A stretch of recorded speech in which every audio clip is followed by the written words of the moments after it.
Dito sa mundo, ito talaga yung totoo. Yung realidad na dapat alam mo at ng lahat ng tao. Naparito kang hubad, aalis kang nakahubad. Dumating kang nanghihina, lilisan kang mahina.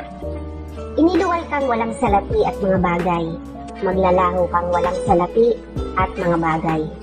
Ang una mong paligo, may naghugas sa iyo.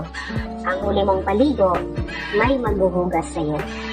Ito ang buhay, kaya bakit labis ang mali siya? Ang inggit, ang pagkamuhi, ang galit at pagkamakasarili. Maging mabait sa lahat at gumawa ng kabutihan.